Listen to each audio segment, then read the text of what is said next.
Hello, beautiful people. I hope all is well. I hope all is well. You are tuning in to the weekly live Q&A with me, Alison from Align with Alison. So let me tell you who I am and why you should stay here with us. My name is Alison, certified dating and relationship coach. I primarily work with women to help them find and keep the partners that they deserve. I have a bachelor's degree in education. I have a master's degree in counseling. I have a master's degree extension in mental health counseling. And to date for 2022, I have under my belt with my clients 3 weddings, 6 engagements, 9 committed relationships, and 2 babies. So I am excited to be here to be with you guys every week, where I offer this service for the folks who are either unwilling or unable to work with me. I can answer your questions very briefly around dating and relationships for free. And if you need more support than that, you can click the link in my bio. You can either book a single session or you can join me in a full-length 6-month coaching program. If you are new to my page, this is the first time you have seen me go live, please let me know who you are and where you are from so that I can appropriately welcome you to the land of love. I also want to tell you about my newest venture. So on Saturday, I am going to be a part of the live recording of tonight's conversations. That is one of the biggest relationship podcasts in the country, live in Queens, and that's already sold out. So y'all wasn't playing. I appreciate all my folks in the New York City area. I have a former client who is coming from Philly. There's a Philly recording, and she's coming from Philly to see me. Hello from South Florida. I saw somebody else from Mississippi. Welcome, welcome. Okay, so that's what's going on Saturday. That's sold out. That's done. Do not make the same mistake twice. So on February the 4th, February the 10th, I'm going to be hosting the Love Wins in-person workshop. I want to call it a love shop, but I think like love shop kind of sounds like we're going to be selling sex toys. So I've kind of like kept away from calling it a love shop and just keeping with workshop. So on February the 10th in Brooklyn, I'll be hosting the Love Wins in-person workshop. Okay, so we have, what's Rockfro? What's that? Is that where you're from? Is that a place? I don't know. Somebody said she wished she knew. Hi, girl, you ain't know I've been posting in my stories, girl. Where you been? I've been posting on my timeline and on my stories, but it did sell out quickly. So next time, the next event, again, I am hosting is my event along with Ask Miss Cassandra, which is a coach who works with men. And I am Siobhan Davis, who is a coach who works with couples. We're going to be having our Love Shop workshop on February the 10th in Brooklyn. Click the link in my bio so you can get access to those tickets. I have early bird tickets. They are $60. They are going up exponentially, and it does come with food. It's going up exponentially, so please do not play, okay? Oh, yes, Rock from Indianapolis. Thank you. Welcome, welcome. We have Strawberry Hemp Life, who is from Chi-Town. Hi. Oh, somebody from BK. Hello from Canada. Welcome, Priceless Chick from Canada. Definitely missed out. Yeah, I know a lot of people did, and I was trying to hustle up some extra tickets, and it's not happening. So it's all right. Next time. We have Leah, who is from Kansas City. How are you? Oh, RN, so I'm fine. I'm tired, even though last night was the first night that I slept through the night. I got a whole 6 hours of sleep. That's the first time in like 8 months. So that's amazing, but I'm still tired. Hello, the gay dating coach. How are you? Foxy, who's from New York. Hello. Let us get into this live because I do have a group that starts promptly at 6 o'clock, and I absolutely cannot be late because they paid their money. And I have a brand new group that's starting their first session at 7, and I have to make a good impression. You can't be starting late with the new folks, right? Got to make sure that they know that the expectation is that they are showing up as well. We're in Africa. Come on. Africa's a continent. Come on now. You got to give us more than watching from Africa. Give us more. Hello, everybody. Let us get into this because, like I said, we got to go.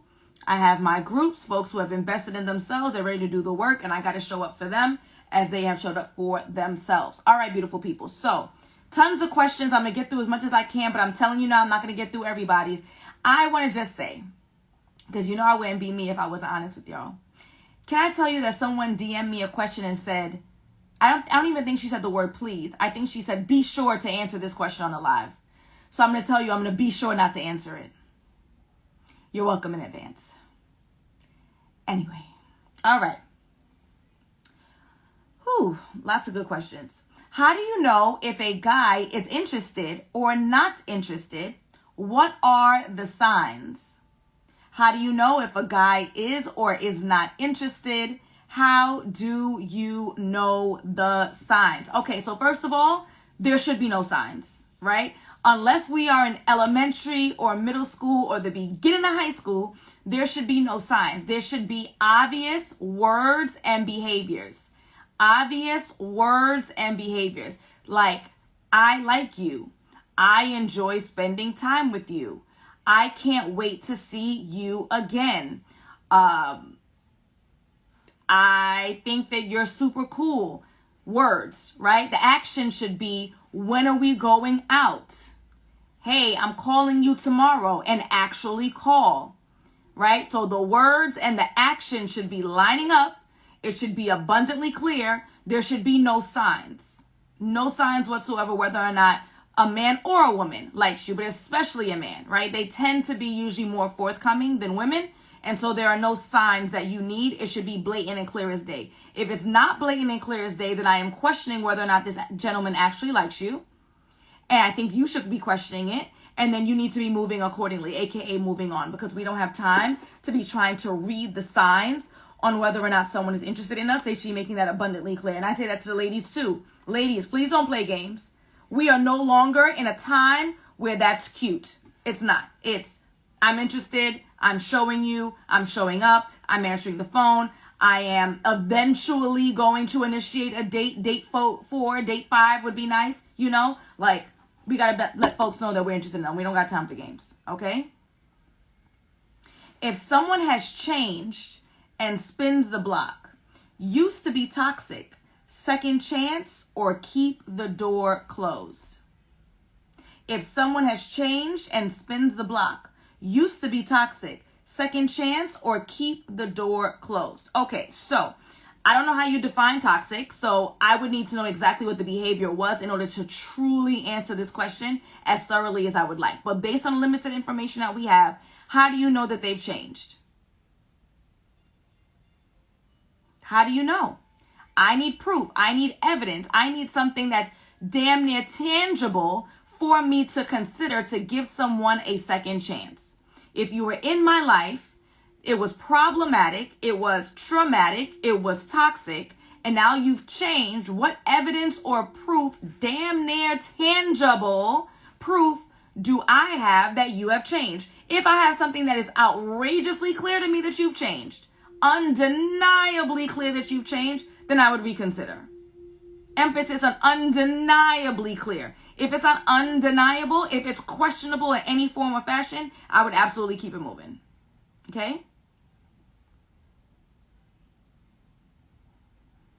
Best advice for 40-plus-year-old widow getting back on the dating scene. Best advice for 40-plus-year-old widow getting back on the dating scene. So, first of all, I need to make sure that you are prepared to get back into the scene, right? The fact that you've lost your spouse, my condolences. Do you feel prepared to get back in, right? Are you still feeling heartbroken?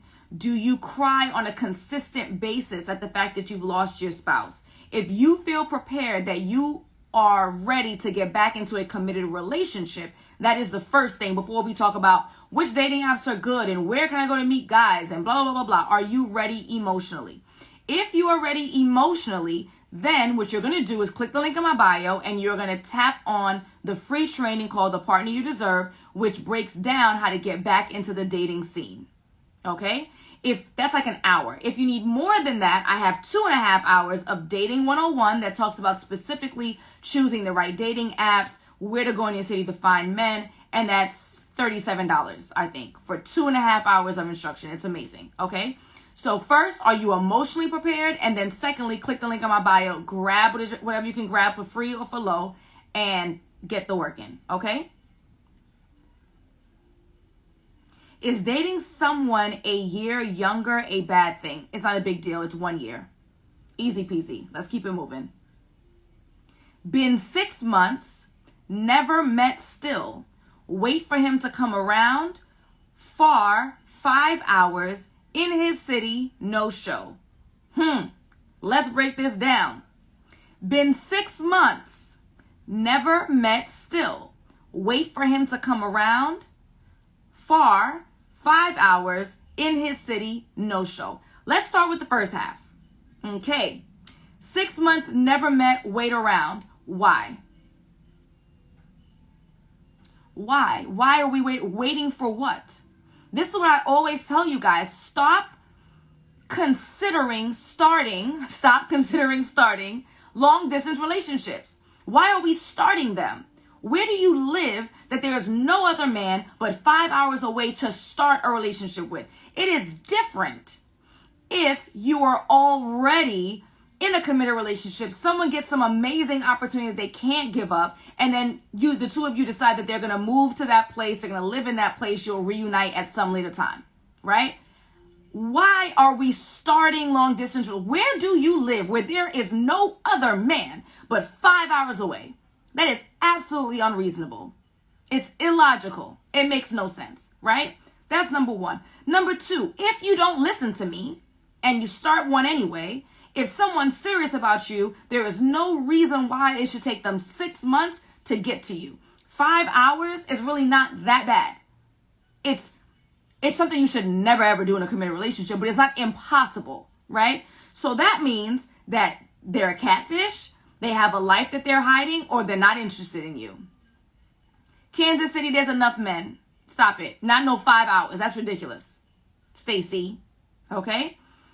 Lastly, come on now. You're making joke. You went to his city and he was a no-show. Why are you playing games in my inbox? Why are you playing games in my inbox? He's no show because he doesn't exist. He either doesn't exist physically, he doesn't exist in the way that he's portrayed himself to you, or he doesn't exist in your mind and in your heart the way that you think that he does. You are making joke. You are wasting time on this here live. You need to move on and stop playing. And I say this lovingly, and I say this not in an effort to have shock value, but in an effort for it to penetrate. Stop playing. He's playing with you. You playing with me. I'm moving on. Okay? How long is too long to text and talk over the phone before being asked on a date? Asked on a date. I got to work on that. My mother told me I need to work on my diction yesterday. How long is too long to text and talk, West Indian mother? How long is too long to text and talk over the phone before being asked on a date? Okay? So, within reason, again, assuming if the people live in your city, this is why we should not even be entertaining folks who don't live in your city, right? We should not even be entertaining them. Assuming that they live in your city, it should not take more than a week and a half, 2 weeks of valuable conversation before someone decides that they want to continue this into the physical realm of meeting each other and then going on that date. So anything more than a week and a half, 2 weeks of consistent conversation for someone who lives in your city is outrageous, unless it's within reason. Someone else asked another question, which I might as well skip to because it was in line with this. Matched 2 weeks ago, haven't met, he's moving, should I cut him off? Within reason. So within reason would be, this guy's in the middle of a move.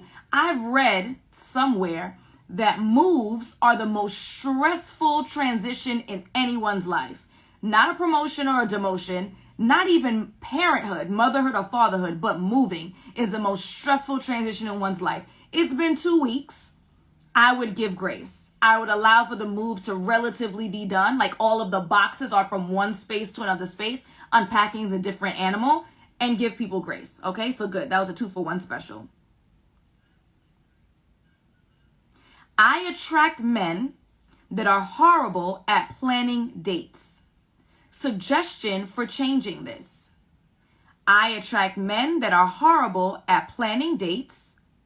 Suggestion for changing this. I had to fix this because I'm about to say something that y'all not going to like and then they're going to get on my bangs. Unpopular opinion. Ready? I'm so tired of people being so invested in how well a guy plans a date. Like, for all of the things that we need to be more concerned about, to me, and y'all are here because y'all at least value my opinion. You may not agree with everything, and I say okay. And I'm definitely not going to clip this into a reel, because then the rest of Instagram who doesn't follow me is going to have a whole bunch of opinions that I don't care about. Unpopular opinion, I am tired of women being so invested in how well a man plans a date, when there are so many other things to be concerned about. Is he interested in you? Do you have great conversation? Does he plan a date? Does he pay for said date? Does he initiate dates? I'm not concerned about how much in advance it is within reason.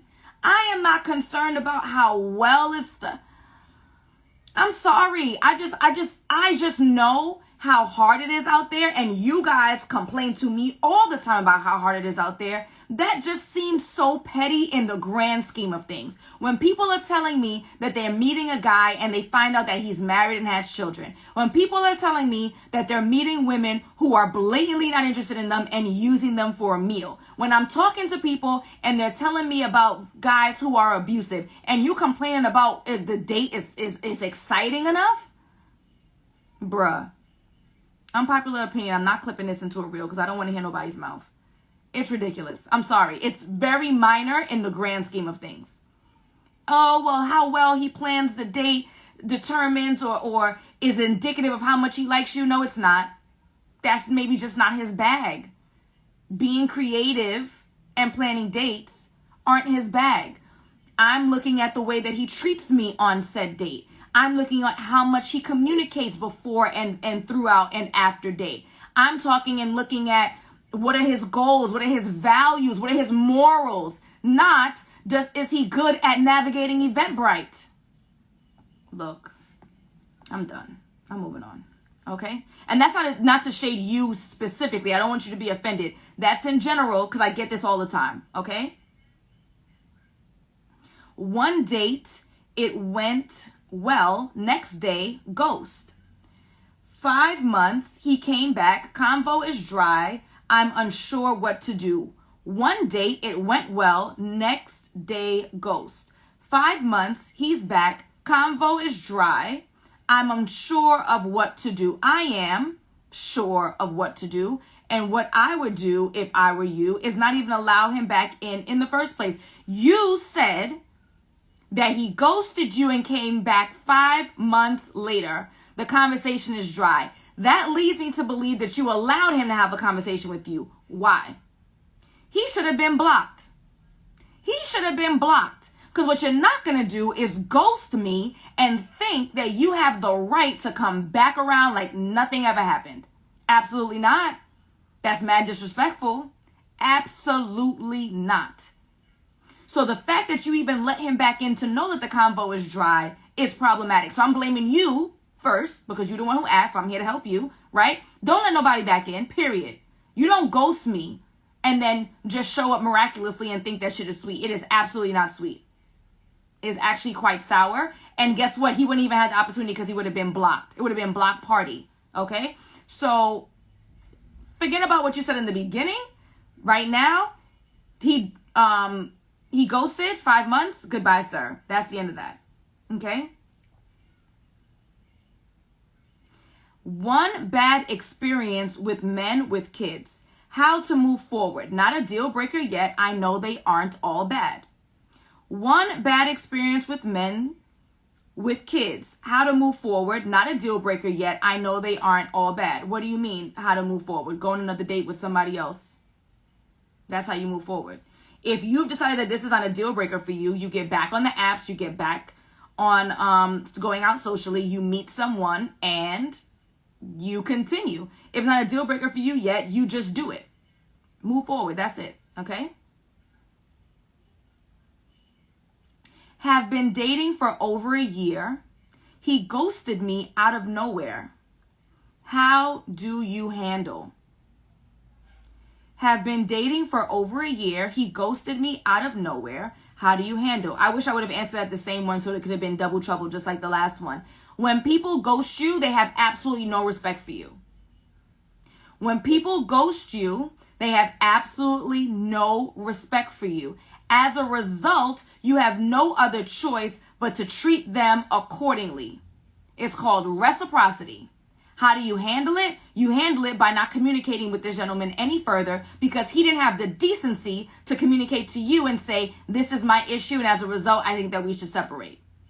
When you say dating for a year, going on dates for a year, or you're in a relationship, because that's even worse if it's the former. If you're in a full-fledged relationship with someone, they have the audacity to ghost you, outrageous, they're cut off. If you were going out on dates for a year, that alone is outrageous. Why the hell does it take a whole year of dates to figure out whether or not you want to be with somebody? So this whole thing is problematic up the wazoo. We do not go on dates with people for a year. Bugging. We do not go in a relationship with someone and they ghost us and we let them back in. Bugging. No, sirree, Bob. Got it? Got it. Known him for 7 years, talking for 2 months. We're exclusive. He lied. Save or let it go. Known him for 7 years, talking for 2 months. We're exclusive. He lied. Save or let it go. What did he lie about? I'll be honest with you. I'm being honest with you. Depending on the quote unquote severity of the lie, I would then use that as a determining factor on whether or not to save or go. I'm going to be honest. Lied about what? Did he lie about being married and having children? Did he lie about his credit score? Did he lie about whether or not he likes your cooking because he was trying to save your feelings? What did he lie about? That to me would be the determining factor on whether or not I would keep it or go. I know it's easy for, Allison's going to say let him go because he lied. Allison's the move on lady. What did he lie about? We all lie. I know y'all don't want to believe that. We all lie. Whether or not I would end a relationship over it depends on the lie. Okay?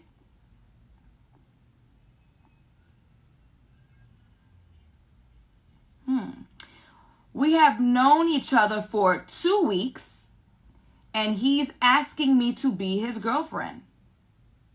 All right, I need to address this because somebody had the audacity to come onto my live and they want to press me, and his name is Andrew Wellington. He says, do I lie? Yes, I do lie. I did not lie about how amazing your tacos were yesterday for Taco Tuesday. However, everybody lies, okay? I love you. That's not a lie. We have known each other for 2 weeks, and he's asking me to be his girlfriend. Is it too early? We have known each other for 2 weeks, and he's asking me to be his girlfriend. Is it too early? For me, it would be too early. I would not make the decision to commit to someone to be their girlfriend after 2 weeks of knowing them. I would not. I know that people sometimes get married 2 months, 2 years. For me, I would not commit to someone. I don't take this thing lightly, y'all. This is my profession. Obviously, I don't take it lightly. I don't take this thing lightly. So I'm not in the business of getting into a committed relationship with someone after 2 weeks of knowing them. So it would be too soon for me. I would let him know I'm not prepared to take that step with him just yet. It's promising. I like him. I want to continue to see him. However, can we give it some time? And that time to me is months. Okay?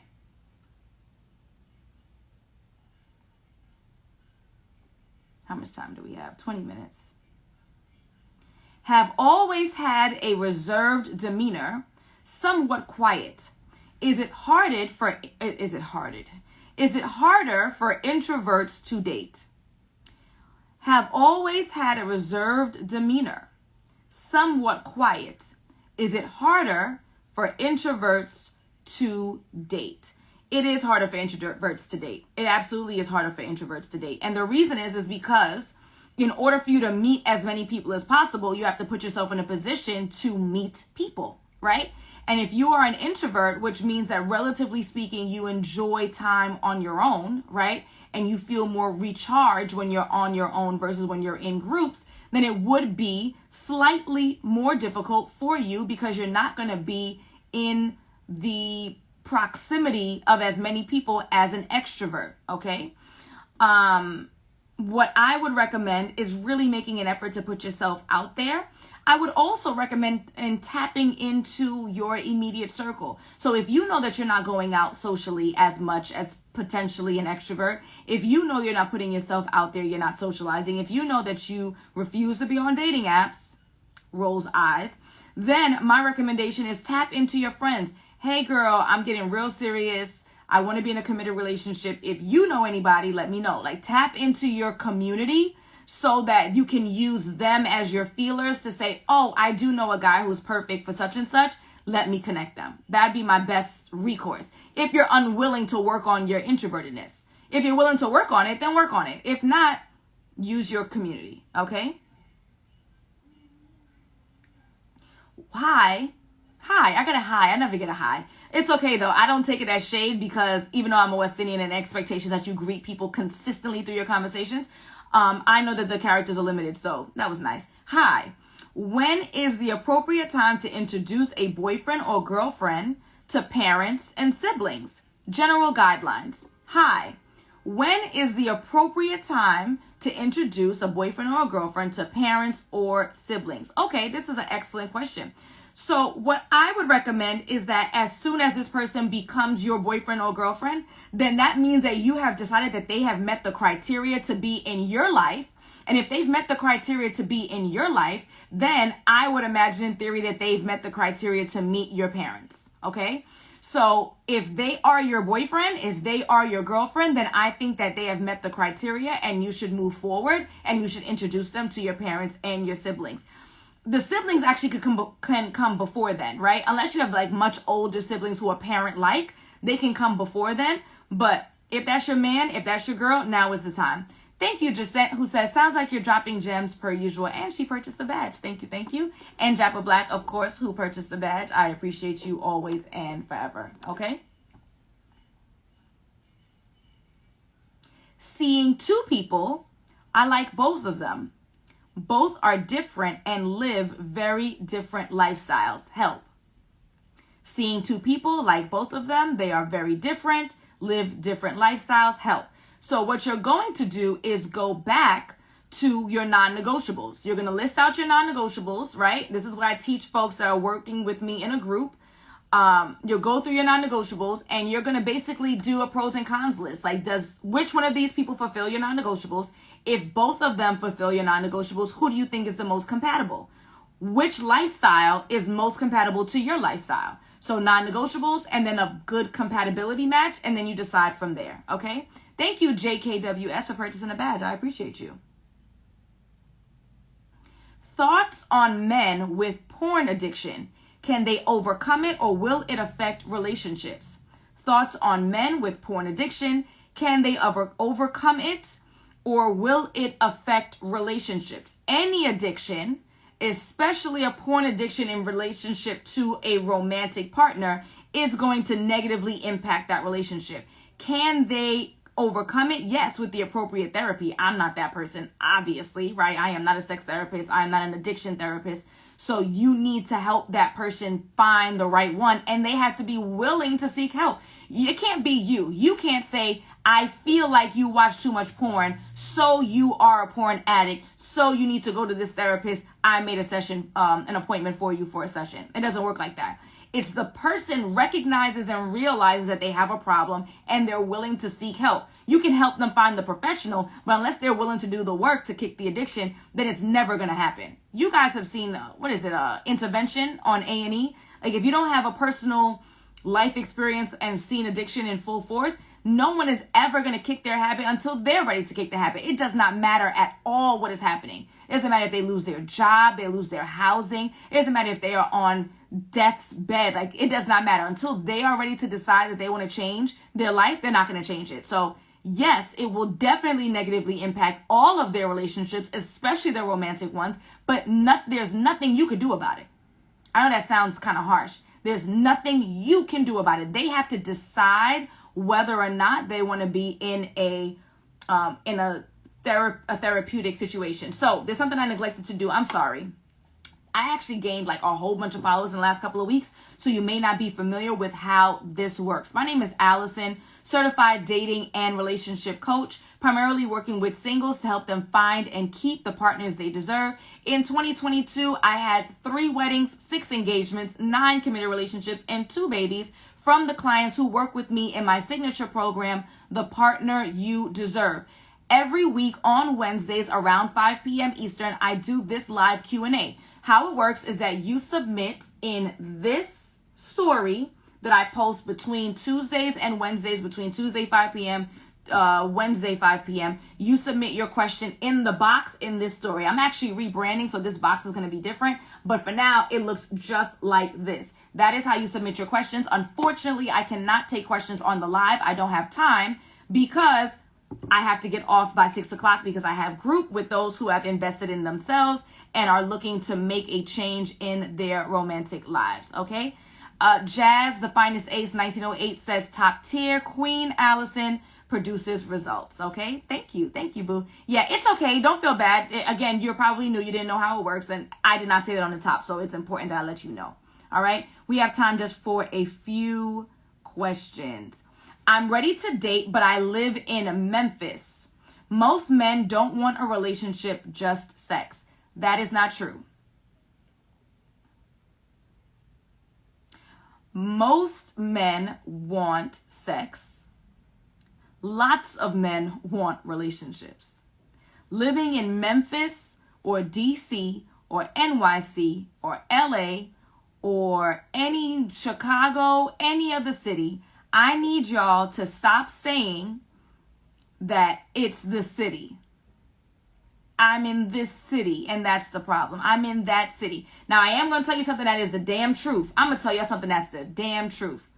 If you are in LA or Miami, it is more difficult to navigate dating. But it's not for the reasons that you think. If you are in Miami or LA, generally speaking, no disrespect to the folks who live there or from there, those people, the culture is more shallow. Don't kill me, right? And as a result, folks are not necessarily they're not looking for as much depth, and the physique and all that, the standards are a little bit higher. In New York, 6 months out the year, we have on heavy coats. You don't even know if we're fat, right? No one cares. In those other places, the standards are different and higher in terms of physique and look, and they tend to be more shallow. So if you're in Miami or LA, I will tell you that dating is more difficult, but not because men only want superficial. Thank you. It's not because men only want sex. Most men want sex, okay? Lots of guys want committed relationships, as evidenced by every engagement, every family, every marriage that you have seen in just the last 2 weeks between Christmas and New Year's. You've seen it. So clearly it exists. The question is, are you being strategic in your dating approach in order to find someone and to find the right one? Side note, for the folks who are in LA and Miami, what my recommendation to you would be is don't date people who are natively from LA or Miami. I know LA, Miami, y'all gonna hate me. I'm sorry. I'm just telling you, this is my experience from 2.5 years. Especially if you're in LA, there are so many transplants. Date somebody from someplace else, okay? Okay. And let me correct that. Native LAers don't tend to be that bad. It's the folks who are transplants and live in LA for mad long who are faking the funk. So if you live in LA now, date a native LAer, I know that's not the right term, or date somebody who's new to LA. The folks who's been there for like 10, 15 years, they tend to act stink. Sorry, that's my 2.5 years of experience with all my clients, okay? Okay. Back to you. Stop talking about the city is the problem. I say this lovingly, the city's not the problem, your approach is the problem. I say this lovingly, the city's not the problem, the approach is the problem. Oh, I live in Atlanta and all the guys in Atlanta are gay. I know 5 people who got married in the last 6 months in Atlanta to straight men. So please, it's not the city. It's your approach. If you need help with your approach, there's a couple things you can do. If you think I am the person to help you, you're going to click the link in my bio. You can check out the free and the low cost things first. Don't waste too much time. Time is of the essence. If you like my approach and you still need some help, you've seen some results, you like what I'm saying, but you still need some more help, you need to invest in yourself. You need to hire a coach. It can be me. It cannot. That's fine. How do you know that they're straight? How do you know that anybody's straight? Right? Just because they're from Atlanta doesn't make anyone more questionable than other. How do you know that anybody's straight? How do you know I'm straight? Why? Because I got a husband? Because I got a baby? Right? So what you're going to do is you're going to pay attention to their behaviors and take their word for it. But just because you're in Atlanta doesn't mean that, oh my God, there's no way in the world I'm ever going to find a straight man. That's impractical. That's you speaking death onto your romantic relationships and then being surprised when you don't get the results that you want. Keep saying that you're broke and you're going to be broke. Keep saying that you're ugly and you're going to feel ugly and you're going to look ugly because you're not putting in the effort to be attractive, right? Does that make sense? Yeah. You'll never know. What I'm saying is that the men in Atlanta are not going to tend to be hiding their sexuality more than anybody else. And if we use that logic, unfortunately, if we use your logic of you don't know, that's why I asked you that. If we use that logic, we don't know anything. We don't know anything, right? What do we know? What do you know? We don't know if time exists. We don't even know if we're on this plane. We don't know if God exists. We don't know anything if we want to use that logic. So what we're going to do is we're going to use the 5 senses that God gave us, and we're going to draw conclusions based on logic and reason. Okay? Last question. Or maybe I'll take 2. Okay. How can you get a guy to communicate more? How can you get a guy to communicate more? Okay. I look like Left Eye because I got this stupid bang that won't stay straight. That's a compliment though. Thank you. How can you get a guy to communicate more? Number 1, what you're going to do is you are going to ask, hey, I really enjoy speaking with you. I wish that we could spend more time together. Is that possible? I wish that we could get on the phone more. Is that possible? I wish that you can text a little bit more. Is that possible? I'd love to deepen our connection. I'd love for us to communicate. When we talk, it's amazing. Do you think that we could talk some more? After you ask, if they oblige, great. If they don't oblige, they're not interested in doing so. They are not going to change. So you can decide whether or not you want to stick it out. You ask, you give people grace. You give people grace. You ask. If they do it, great. If they don't, they're not in a position to do so. They're either unwilling or unable. And if they're unwilling or unable, then you got to decide what you're going to do. Are you okay with taking the bare minimum of their conversation or their communication, or are you good? And then you can dipset. Okay. Now is the final last question. Can you give a breakdown of how coaching one-on-one with you is, and is there a payment plan? Okay. So I have 3 programs. Okay. The first one is called Break Up to Boot Up. That first program is for my folks who are heartbroken. They are still crying at night thinking about their ex. Every time their phone vibrates, their heart drops into their chest because they're hoping that it's him or her. Like they are not in a position to move on. So I help people move on from relationships that no longer are functioning into the dating scene. Okay, so that's from Break Up to Boot Up. The next program, my signature program, that's the one with the engagements and the weddings and all that good stuff that you know that I share all the time. That one is called The Partner You Deserve, my signature, my favorite program, okay?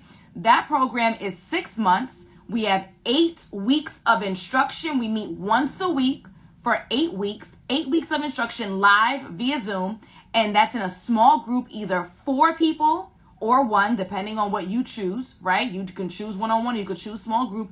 I think small group works for most people. So that's 8 weeks. And then I have 4 months of support. So in the 4 months of support, that is you having my direct cell phone number for unlimited 24/7, 7 days a week access to me to ask any question that you have, to get any clarity, to get motivation, to tell me about the good, the bad, the indifferent, to send me pictures of the new boo, to tell me that the date was terrible, to get pushed to get back on the scene again because you had a breakup, you thought it was all good, it didn't work out. I am your dating bestie for 4 months. So again, that's the partner you deserve, the signature program with all the engagements and the rings and the this and the that. So that's 8 months of instruction. By the end of the 8 weeks, 8 weeks of instruction. By the end of the 8 weeks, you have all of the tools necessary to navigate dating successfully. Then it's 4 months of you putting it in practice with me as your dating bestie. I am the group chat. I am your best friend. I am the captain now. Unlimited. I'm talking about Christmas Day. I'm talking about New Year's Day. This is, don't tell my husband, he's probably on the live. He hates this. However, that is what I offer because my goal is to get you in a committed relationship within 6 months. So 8 weeks of instruction, 4 months of support, and that support is 24/7, 7 days a week. Okay? Now, the last program that I have is called Marriage Maintenance 101. That's for my girlfriends. They're already in a committed relationship. My fiancés, they are engaged. My wives, they are wives, right? They are in a relationship that is healthy. However, they are worried that they are bringing baggage into this new relationship to a good man and they're not showing up completely. And so I work with them on how to get through their own traumas, their own issues, so that they can be a good woman to the man that they already have. That is Marriage Maintenance 101, same breakdown, instruction, and then unlimited support. Got it? Okay. So now let's talk about pricing. Anyone who is worth their salt as a coach, they are working with you for months. And I'm telling you, there is no coach on the market that's giving you their direct phone number and you have unlimited 24/7, 7-day-a-week access to them, period. Any coach that is worth their salt is going to cost thousands, right? So I want to put that out there. So my program, the partner you deserve, the one that I'm sure that you are talking about because you just wrote that in the comments, is $4,500. You could break that down into installments. That's a whole long story that I don't want to get into because I know y'all ain't come on here for an ad. I'm asking the question. Y'all see it. This is not an ad. $4,500. You could break it down into installments. I give discounts, significant discounts if you pay in full. But I told y'all before Christmas I was doubling my price into the new year because I had the receipts to prove that the work that I'm doing gets results. I told y'all that. I warned y'all. You particularly was following me before then. I told you I was doubling my price. That is where we are. $4,500 installment plan. It's super flexible. If you're interested, click the link in my bio and you are going to tap on the consultation and I will break it down. Finding Mr. and Mrs. Right says, I am a coach and she is correct. I don't want y'all to think, oh, Allison's flying high on my dollar. That is what a coach costs. And she will also tell you that there is no coach in this industry that's giving you their real ass number. And there's no coach in this industry that gives you 24/7, 7-day-a-week access. A coach just said 24/7 is unheard of. Unheard of. Christmas Day, I was working. New Year's Day, I was working. New Year's Eve, I was working. Okay? So I gotta go. I love y'all. If you're interested in any of the programs, click the link in my bio. You are gonna tap the consultation. Someone asked, can you still join the alignment assignment? Yes, you can. We're a week down, so now all you have is the first week's recordings. Click the link in my bio, scroll down somewhere, it's no longer on the top, and you can still join the alignment assignment, which is the 31-day, which is now like 21-day challenge. You can still join. It's only $31. Is the $45 double the price, or will you be doubling from there? No, that is the double. All right, that's the double. She's Not Lying had meetings on Christmas. She's not lying. We had our meeting on Christmas. All right, beautiful people. So thank you for all the cosigns. Thank you for the professionals who are in there, in the comments, who are helping to cosign what I'm saying. Yeah, I know I'm not lying. Thank you to my clients who are on here to also cosign and know that I'm not lying. I need to get to a group, people who are ready to get the work. They want to get that engagement. They want to get that healthy, fulfilling relationship. More important than the engagement. Let me correct myself. They want to be in the healthy, committed relationship that then leads to the engagement, leads to the marriage, leads to the babies, leads to the generational wealth. I have a whole spiel about generational wealth I'm going to go on one day. We talk about generational wealth, but however, we're not establishing solid generations. How the hell are we going to pass on the wealth? That's another day for another dollar. Gotta go. Thank you for someone who says, I am amazing. I appreciate you. I'm going to save this live as usual, and I will see those who are in the challenge tomorrow via Zoom, 7 p.m. Eastern. It's not too late to join. You missed a week, but if you're okay with that, I'm okay with that. Click the link in my bio. Go to the 4th button. Love y'all. Peace.